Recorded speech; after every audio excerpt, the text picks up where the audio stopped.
Alright, good morning, good morning. Live po tayo ngayon, papuntang trabaho. Di ba ang dilim? Ganyan ang buhay sa Amerika. Ganito ang buhay dito sa Amerika. Dapat maaga kang gumising para magtrabaho.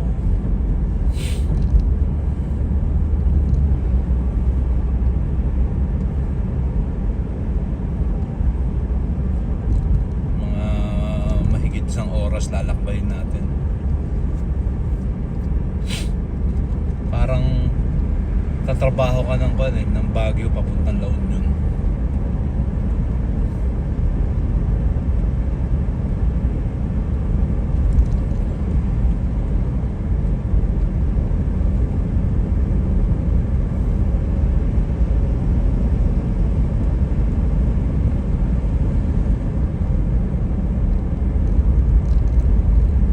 Look at the spring. Then So, patugtog ako yung ha? patugtog ako ng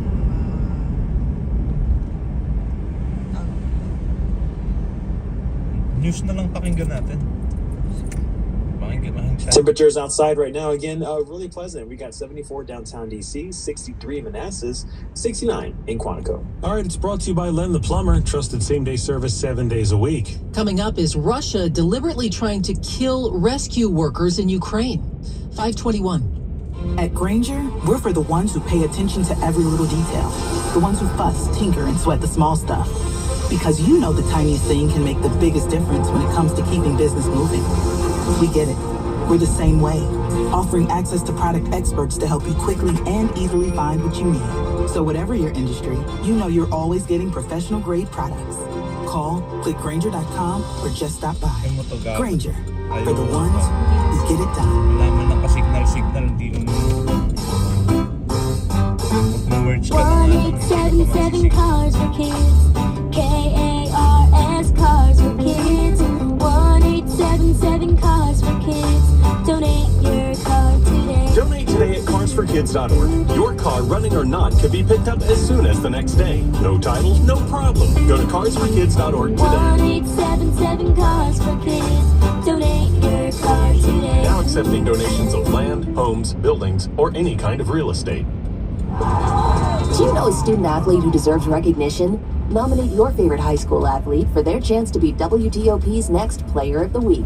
Each week from now through November 30th, WTOP will choose one local athlete in the DMV to be featured on air and online for their contributions to their community and to their team. Visit WTOP.com, search Player to nominate today. WTOP's Player of the Week program is sponsored by Main Street Bank. Bank where you breathe. mstreetbank.com. This is WTOP News. It's 522. Ukrainian officials are accusing the Kremlin's forces of targeting rescue workers by hitting residential buildings with 2 consecutive missiles. The first to draw crews to the scene, the second to wound or kill them. Officials said the strikes Monday evening in the city of Pokrovsk killed 9 people, including an emergency official, and wounded more than 80 other people, most of them police officers, emergency workers, and soldiers who rushed in to help the residents. The Russian missiles slammed into the center of the city in the eastern Donetsk region, which is partially occupied by Russia. Emergency crews were still removing rubble yesterday. Well, here's a tasty event that is about more than just good food. The Sunset Soiree in Silver Spring aims to help stop hate against others. You can't love our food and our culture and then hate on the people, right? Kevin Tien, executive chef and culinary director of Doki Doki Hospitality, who co-founded Chef Stopping AAPI Hate with Tim Ma, is joining Chef Ari Agenbaum, executive chef of Soul Taco, Jufro, and Searburger restaurants, to help raise awareness of what they say is an increase in hate speech and hate crimes. I think there's power in numbers, there's power in speaking up, so speak up for yourself. The event called Sunset Soiree is raising funds and awareness for both Chef Stopping AAPI Hate and CCI Health Services. Tien says he thinks that food is a great way to learn and respect other cultures. It's some people's first insight into learning about someone else's culture, right? Valerie Balk, WTOP News. Strapped consumers are putting more on plastic these days. The New York Federal Reserve said credit card balances topped $1 trillion for the first time, rising $45 billion in the second quarter from the first quarter. As credit card balances grow, it's becoming more difficult for Delinquencies rose to 7.2% in the second quarter, up from 6.5% in the first quarter, and the highest rate since the first quarter of 2012. That is reporter Jason Brooks. Set summer in motion with the most electrifying Honda vehicles yet, like the CR-V and Accord, with available hybrid powertrains designed to deliver more thrilling performance and more innovative tech. Summer's here. Make every adventure more electrifying with Honda. For a limited time, well-qualified buyers can get a 3.9% APR on a 2023 Honda Accord Hybrid or 2023 CR-V Hybrid. Buy online, reserve from select dealers, or visit your local Honda dealer today. See dealer for financing details. Sports at 25 and 55. Powered by Red River. Technology decisions aren't black and white. Think red. Dave Preston, the Nats had a couple of chances at a win. You know that they faced Philadelphia in a doubleheader, and Joey Meneses winds up making it happen late.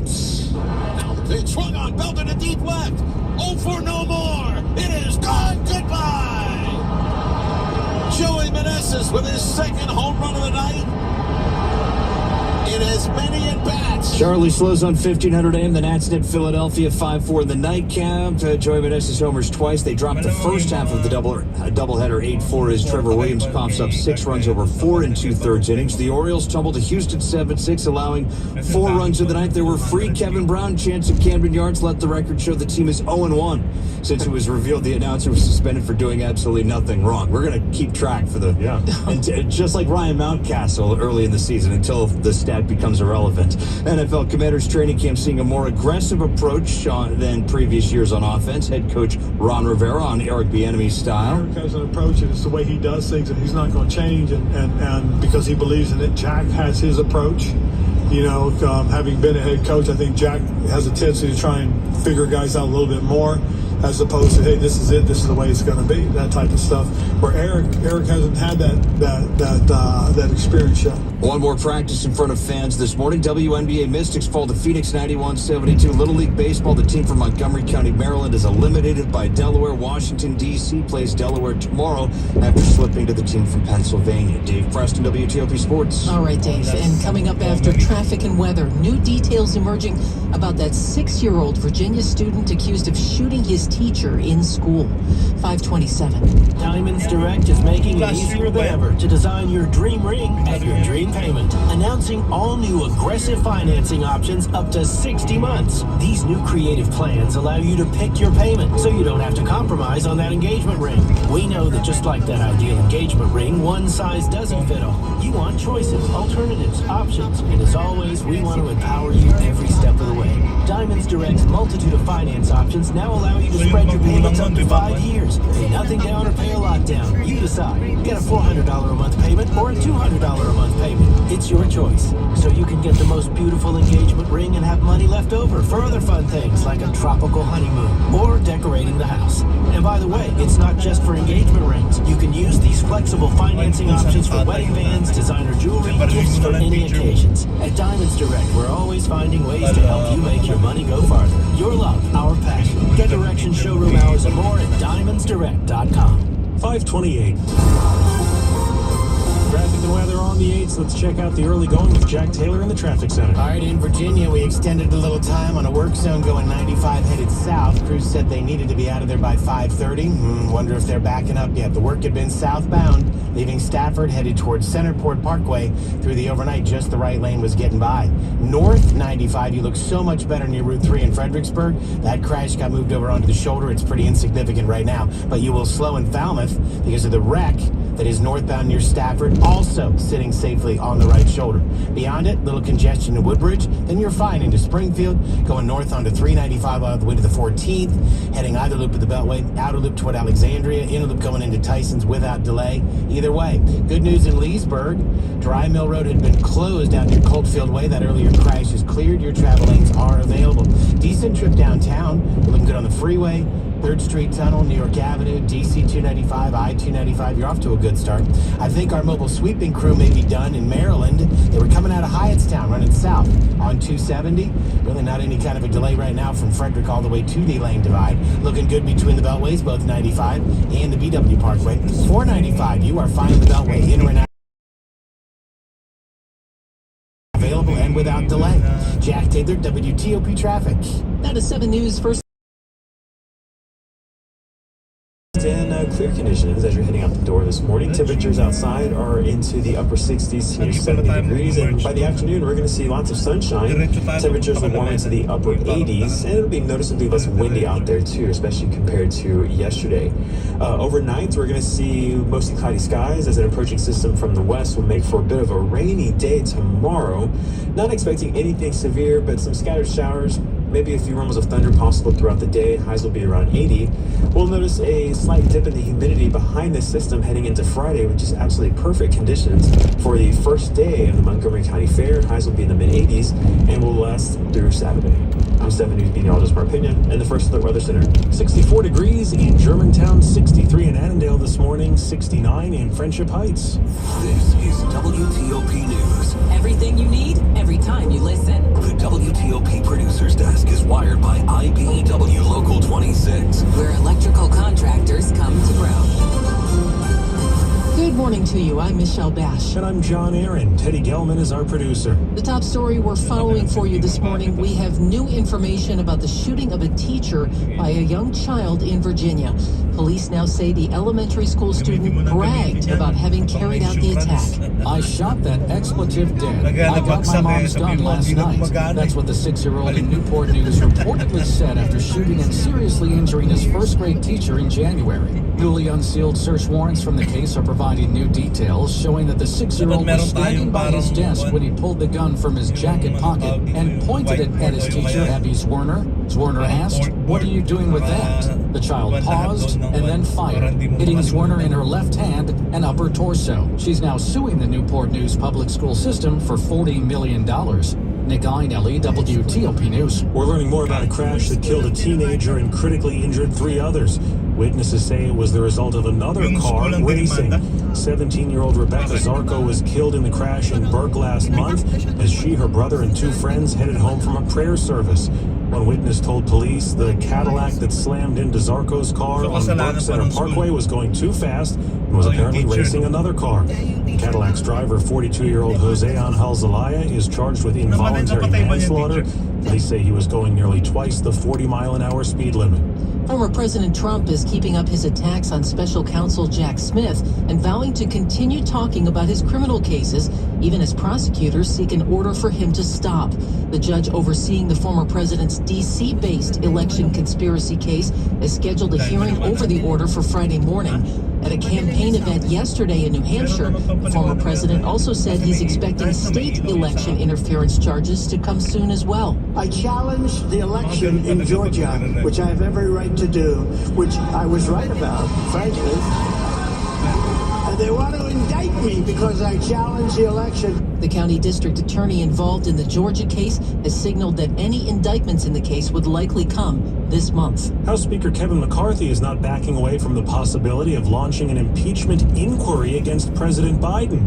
WTOP's Mitchell Miller has details today on the Hill. As criminal cases build against former President Trump, Speaker McCarthy is keeping attention on GOP investigations into Hunter Biden and the First Family. We haven't seen anything like this since the Nixon administration, using their government to shut down any time we have a question. McCarthy speaking this week on Fox. The House Oversight Committee intends to pick up its investigation when lawmakers return to Washington. But a White House spokesman says subpoenaed records obtained by the panel show no link between Hunter Biden's business dealings and the president. The White House charges Republicans are abusing their power to smear President Biden. On Capitol Hill, Mitchell Miller, WTOP News. There is finally a winner of that massive lotto jackpot, and it's probably not you.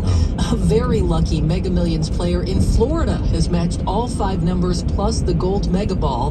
That player will collect either the $1.58 billion jackpot paid out over 30 years or $783 million before taxes if they take the cash option. This is the 3rd largest lotto prize in U.S. history. The next drawing will be Friday, and the jackpot will be reset to just $20 million. I know, I never thought $20 million would sound like such a small number. Just chump change. Here we are. This is turning into a summer of strikes. 11,000 Los Angeles city workers staging a one-day strike, including lifeguards, traffic officers, and sanitation workers. They're demanding better benefits and higher wages. Everything has gone up. Go to the grocery store. I don't qualify for certain other programs that are free because we work. It's not fair. We work, but we're struggling. It's hard. Tuesday's labor action may also impact travelers at Los Angeles International Airport, where custodians and bus drivers have walked off the job. And as CBS's Danya Bacchus in LA, of course, actors and writers are also on strike, largely shutting down Hollywood. Some high-profile music award nominations are now out, and you probably won't be surprised by who's in the lead. Taylor Swift's Anti-Hero video earned 7 MTV VMA nominations, plus she's up for Artist of the Year. Swift has 14 career VMAs. 2 more would tie her with Beyonce, and 6 would tie her with the all-time leader, Madonna. SZA has 6 nominations. Doja Cat, Kim Petras, Miley Cyrus, Nicki Minaj, Olivia Rodrigo, and Sam Smith have 5 each. Fans can make their choice known at vote.mtv.com through September 1st. The VMAs will be held September 12th in Newark, New Jersey. I'm Archie Zaraletta. Coming up after traffic and weather. Are you making much more than a year ago? Most are not. I'm Jeff Blabo. Plus, arrests are expected following a brawl that went viral. 5:36. My brother-in-law died suddenly, and now my sister and her kids have to sell their home.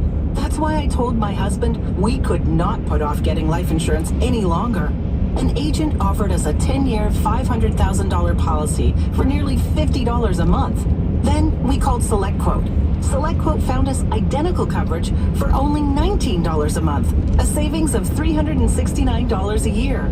Whether you need a $500,000 policy or a $5 million policy, SelectQuote could save you more than 50% on term life insurance. For your free quote, call SelectQuote at 1-800-635-3311. That's 1-800-635-3311. Or go to SelectQuote.com.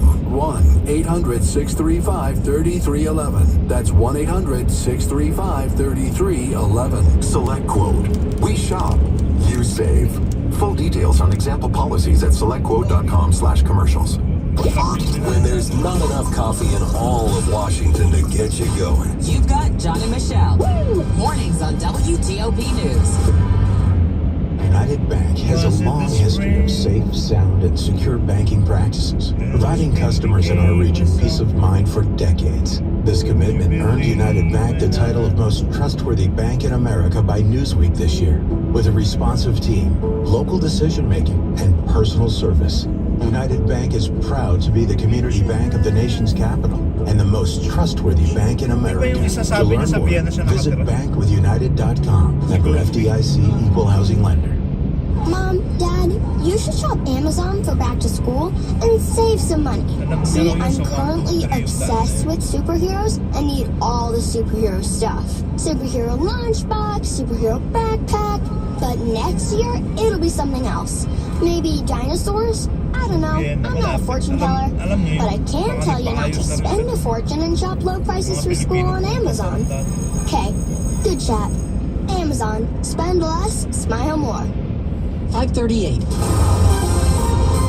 Traffic and weather on the 8s, checking your commute. Jack Taylor. All right, by the look of it, I think our crew in Virginia going south on 95 is in Stafford right now. The worst of it gone all the way down to Centerport Parkway. I think they were in the process of getting this out of the roadway. This was the right lane getting by. Just be careful as you approach exit 140 going south on I-95. They were to be out of there about 10 minutes ago.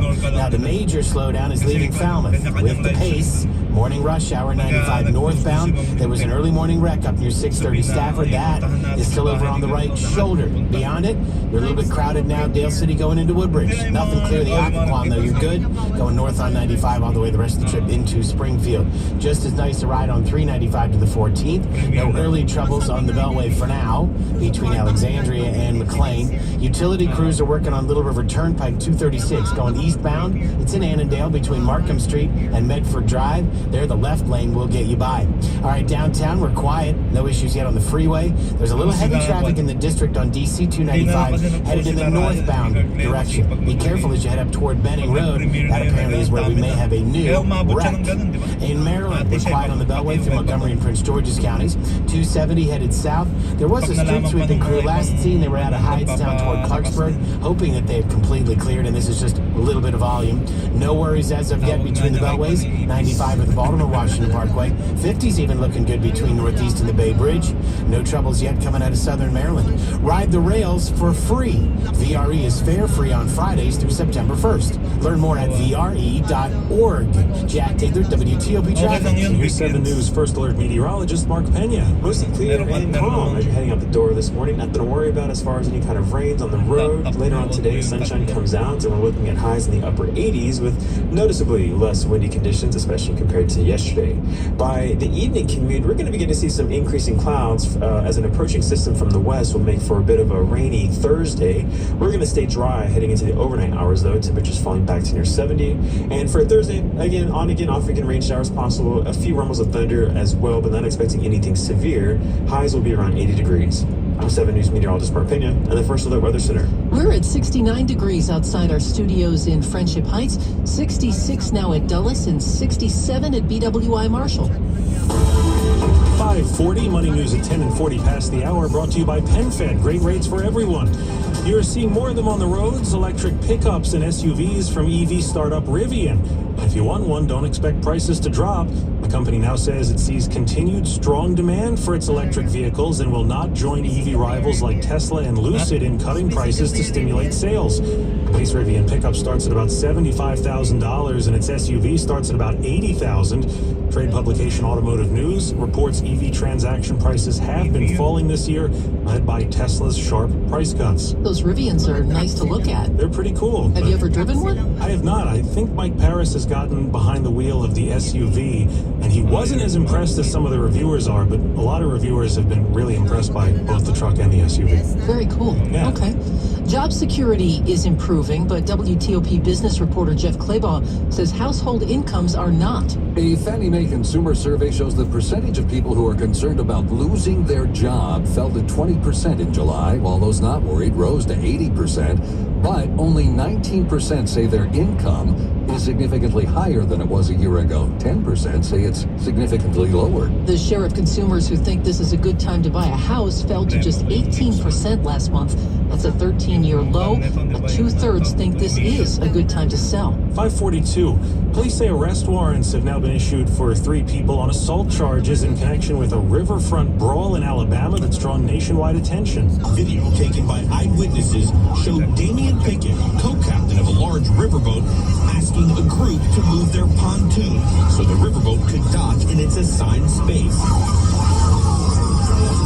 They refused and attacked Pickett, wrestling him to the ground while punching and kicking him. Pickett's co-workers and others rushed to his aid, including 16-year-old Aaron Rudolph, who jumped into the water and swam to help. Once the riverboat docked, the fight escalated. But as CBS's Omar Villafranca, the fight was largely split along racial lines, with video showing the 3 white boaters assaulting the black riverboat captain. New details in the case of a U.S. Navy sailor charged with providing sensitive military information to China. Prosecutors say the sailor's mother encouraged him to cooperate with a Chinese intelligence officer, telling her son it might help him get a job with the Chinese government someday. Jin Chao Wei was arrested last week on a fairly used espionage charge. He's one of 2 sailors based in California accused of providing sensitive military information to China. Wala lang kaming kwan. Meron lang mailagay na upload para sa wala akong upload ng 3 araw. Hapon, Sunday wala pa, di ba? Sunday, Monday, Tuesday, tapos ngayon ito lang. Pinagpupura ko pa.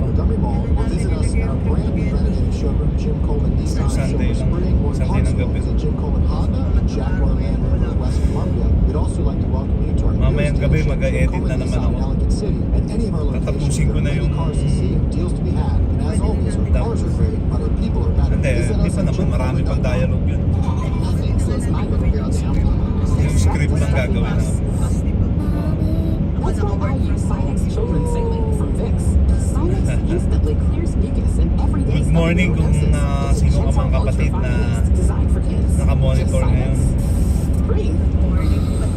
Good afternoon. Good morning, good afternoon, good evening, wherever you are. Sinex Children's Safe. Sinex, breathe. Use as directed, keep out of reach of children. Saan ka mang sulok ng mundo, kaibigan?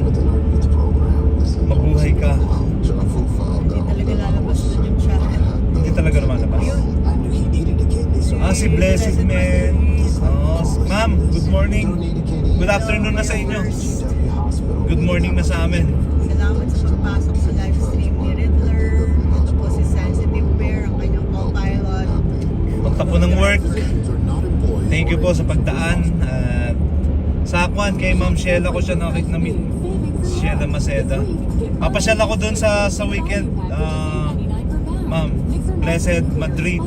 Pasyalang kita. Susuporta kami ni Sensitive Bear. May trabaho kasi kami ngayong busy kami. Bukas, hopefully, walang trabaho. Nandun kami, tatambay namin yung mga ID namin na suporta kami na. Aga, diba? Ganito kami pumasok dito sa work, ma'am. Madaling araw. Bibiyahe ka ng ilang oras na tayo nagbibiyahe, mag-iisang oras na. 23 minutes sa live mo, 26 minutes. Wala pang isang oras. Pero dahan-dahan lang. Marating na. LGBTQ plus inclusive storybook is used. Hearing is set for 10 First time namin sa site na yan. There's new evidence that sugary drinks are bad for you. First time namin dito sa site. If you're a woman that drinks sugar, Bagong site namin. Kaya bagong dinadaanan namin. That's according to a new study by the Journal of American Medical Association. Salamat. The study followed about 100,000 Salamat, women ma'am. between 50 and Umaga. 74 years old over more than 20 years. Those who drink Salamat. sugary Ingat ka drinks at least din. once a day Ingat were din, 1.5 more times God likely bless. to have liver cancer than those who had 3 or less beverages. But those who drink Wala lang kaming may content. Para lang may mailagay ba? Hindi tanggalin ni YouTube yung mga nakadikit. Wala na akong content napagod ako buong linggo sa kakaisip. Nakaka-drain din pala ng utak gumawa ng script. Kasi puro dub yung ginagawa namin. Shout out more, ano sabi niya? Sheila Maceda. Yan, shout out. Meron na ba si Sheila? Pa lang si Sheila. Pero sige, si shout out ko. Si Ma'am Sheila Maceda. Good morning. Good afternoon na pala dyan sa Pilipinas. Wala, nakahapon nakita ko siya doon kay Tatay Jackford. Nakalubog kasi ako kahapon dahil inaantok na ako. Natin naririnig yung kanyang malarong famay na tawa. Tumawa yan si Sheila Maceda. Kaboses ni Rofa. Rofa May. Si Rufa May pala yun. Rofa. Time to check traffic and weather on the 810 in the WTOP Traffic Center. It's Jen Taylor. All right, with a little delay, we're starting in Virginia, 95 northbound, just coming into Stafford. There was an earlier wreck near 6:30 that got put over onto the right shoulder. And I think our work crew is just about done. 95 southbound down the road, 6:30 Stafford. They're clearing the right lane, getting by that and gone all the way up to Centerport Parkway. So they're indeed making a lot of progress. 95 north. Pwede mo naman yata naka-video naman. The only delay right now between Quantico and Springfield. Hindi ka naman naka-live. 95 into the Beltway north up toward the 14th Street Bridge so far without any big issue. No worries on the Beltway yet. Okay, may sinabi si Kwan, ikaw na magbasa. Sabi ni Kwan, East all the way toward Roslyn. Utility work done 236 Annandale. Eastbound Little River Turnpike between Markham Street and Medford Drive. Left lane gets by gusto mo, magbibigay ako ng tutorial paano mag-edit ng mga video o kaya kahit na nakaupo ka doon sa harap ng computer mo o cellphone mo. Ay, hindi, cellphone di pwede, pang lang talaga eh, pang computer lang o laptop. Turo ko sa'yo kung paano hanap ng content na iba. mag-content ka na, yung mga cooking, ganon. O kaya, turuan kitang mag-edit. Bibigyan ko ng, kausapin ko si Sheila. Para, kasi may kinausap na ako doon dati, taga Thailand ba yun? Indonesia. Yung teacher. Sabi ko, sige, sa sakripisyo ko yung weekend. Bibigyan ko ng tutorial kung paano mag-edit ng mga videos. Para kung meron kayong mga na-save na mga videos nyo, pag samasamahin mo yun, tapos i-content mo siya o i-premiere mo. Pwede rin habang naka-live ka, para hindi ikaw, para kung ayaw mo ikaw lang yung nakikita, maglalagay ka ng anong tawag dito, yung parang loop na video. Ngayon na lang yung papanoorin nila, pero dapat hindi lang yung isa ang location. Diba? At least maiba naman. Kasi kung yun lang yun yung makikita ng mga viewers, mapapagod din sila sa kapanood. Sabihin niya lang Mother Earth, kung meron kang ma-impluensya, kahit 10 lang yung manonood na gustong magpaturo ng pag-edit, turo ko sa inyo. Isakripisyo ko yung Sabado. Ilang miles pa. By Friday, all this is out of here. We're looking at a perfect mid-August day. Temperatures back into the mid-80s with a slight reduction in the humidity. Perfect weather for the first day of the Montgomery County Fair. And then we'll begin to warm up heading into the weekend. Highs back to near 90. With our next chance of rain entering the forecast by Sunday. Beautiful starts to the day. We got temperatures outside, 73 downtown, 68 Kingsbury, 62 in Manassas. Our content is brought to you by Dulles Glass. For all your glass, mirror, and shower door needs, visit DullasGlass.com. Dulles Glass, love your glass. Wala namang left dyan. Nakita mo yung kalsada na yun. Old school district. 551. Right now at 7-Eleven, get your 7th cup of coffee free with the 7-Eleven app. So, Get it sabihin, binago nila any yun. size, any style, anytime. That's right, we're talking to you, cafe connoisseurs, bean puffs, Java junkies, caffeine fiends, hazelnuts, drip zippers, and beverage baddies. 7-Eleven is the best place to get your caffeine fix because you'll get your 7th cup free with the 7-Eleven app. Valid through 1924. Participating U.S. stores must use the app to earn punches and redeem free gum. The app for full terms. Exit 44 onto State Route 234 South and Prince William Parkway toward Manassas. Gano'ng kalayo yung 1.9 tapos magpupan tayo. Ibig dataan natin. 6.2 miles pa bago makarating doon. Ilipat tayo ng lake. Sabi, maghanap ako ng mga magandang video, kuya, para content ko. Sige. Kung marunong ka bang mag-edit ng video, yung mga parang, kung madali kasi yung CapCut eh.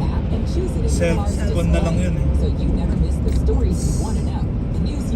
Self-explanatory na lang yun. Mapapanood mo na siya. Tapos may mga videos na yung sa akin kasi ginagawa ko, kung napanood mo yung parang nagda-dub, yun yung mga nandyan na videos ko, ganun yung ginagawa ko. Kaya minsan magla-live tapos may itatopic ka. Yun, pwede kang mag-topic ng kahit na ano tungkol sa politics, o kaya yung itopic mo kung ano yung mga current events nangyayari, kung ano yung kasi gusto ng mga tao. Exit 44 tayo. Exit 44. Exit 44, malapit na. Okay, exit 44. Use the right lane to take exit 44 onto State Route 234 South and Prince William Parkway toward Manassas. So, 234. Mag-e-exit na tayo. 44, di ba?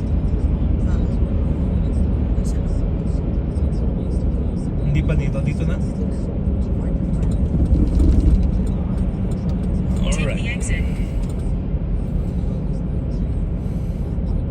So, maganda yung nag-edit ka ng video.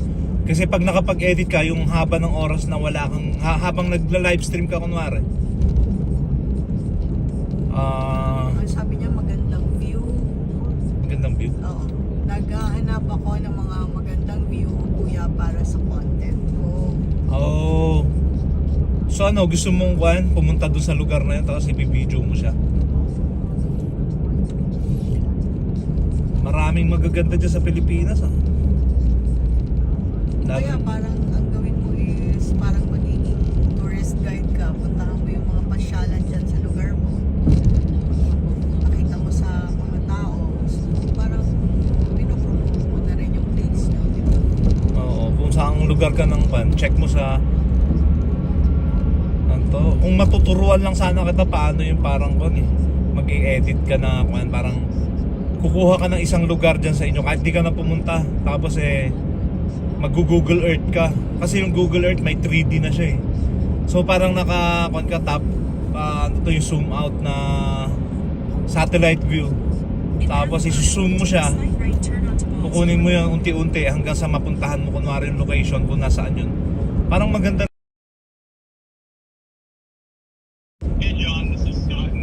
Yes, Scott, good morning. What's up? We're at the just outside. We already got badged and everything. Do you want us to meet you anywhere specific? Go past this light, then use the right lane. Are you gonna be working in Manassas?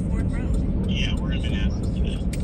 So, is this the one? Hold on. Yeah, we're like 603 will be there. It's like 2.9 miles and then I'll let you know once I get there. I'll call you back.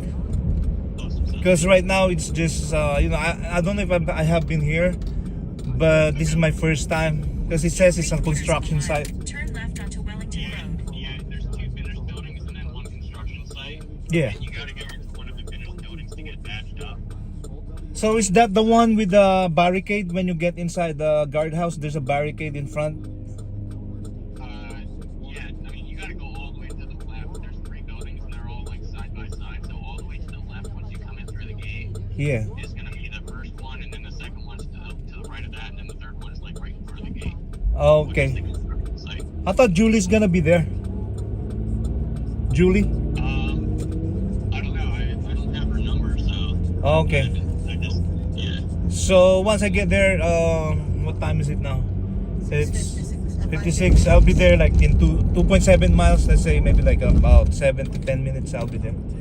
Okay, yeah, that's fine. We're just parked out in front of the front building here. Yeah. Middle one. So just let us know when you're here, and then we'll meet up. Hey, no problem. Are we required to use a PPE? Yes, right? I'm not sure. Because yeah. Don't forget your PPE. It's on the notes. So yeah, I'll call you back. Thank you. All right, man. Take care. Bye. Yun. So yung mga kasama ko sa work, yun kasi ang tawag dito, wala silang contact number nung kasama ko. So ako yung tinawagan. Timimit ko raw sila. Ang hirap dito pagka yung nalilipat kayo ng site. Turn left onto Wellington Road. Ito itong light na to pero may nagli-left turn, no? Baka may oras. Hindi U-turn, no left nga nakalagay. Tapos turn left. Pero shot eh. Pati itong si Apple.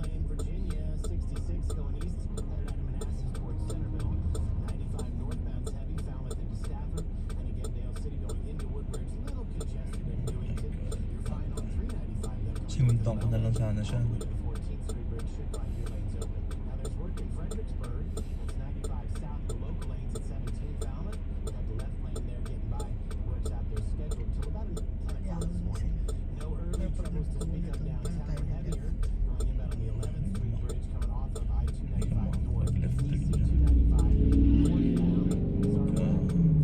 Palalampasin natin yung sasakyan na yun. Pagka pinull over tayo dito ng police, sabihin ko, hey, I've been Stay in the middle lane.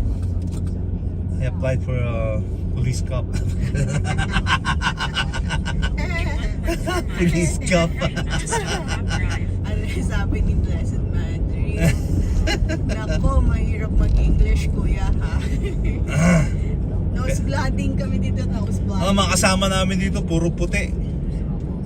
Tsaka na, dudugo-duguin ilong ko rito. Pero mabait yung dalawang magkapatid na yun. Yung kasama namin sa work na yun, tinuruan ko yung mga yun na mga puti. Mga bata pa sila.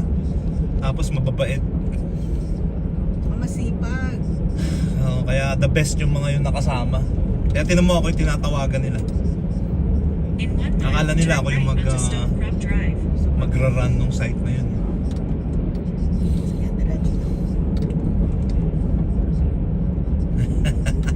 Hindi na nag-update yung arrival time natin. Hindi na? 6 minutes pa rin hanggang ngayon. Pero 1.5 miles na lang.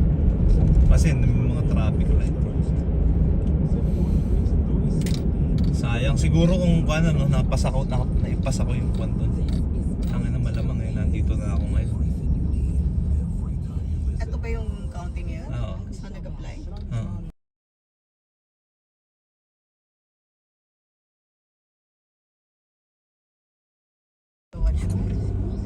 Hindi nagpapakita. So malapit na kami doon sa site, Madrid. Blessed Madrid. So nasa Spain ka? Madrid, Spain. Nag-live na rin. Premier si Ma'am Shell. Ayun si Sheila, naka-premiere. Dayuhin natin. Mag-off na rin ako rito kasi bawal sa amin magpakita ng location. Pagka nakita nila na nagla-live kami tapos nakita nila yung location namin, pwede kaming masisante kasi nga sa data center kami. Stay in the left lane. Ito nung item.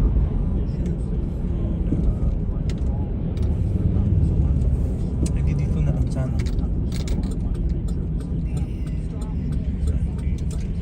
Pati babay na. Babay ka na sa ano. Babay na, Blessed Madrid. Blessed Madrid, babayo. Maraming salamat. Ayan o, tingnan mo muna ang mga neighborhoods bago ko patayin ang aming live. Tingnan mo yung mga bahay dito. Gaganda, di ba? Mga contractor yung mga yan. Turn left onto Boltonia Drive, then turn right. Ba't na yun nandito sa mga... At the stop sign, turn right onto Acacia Parang Leaf kwanto, di ba? Drive, then turn right onto Boltonia Apartment Drive. ba? Parang dito. Apartment yan. At the stop sign, turn left, then turn right onto Boltonia Drive. Turn right. Sabi ko sa'yo.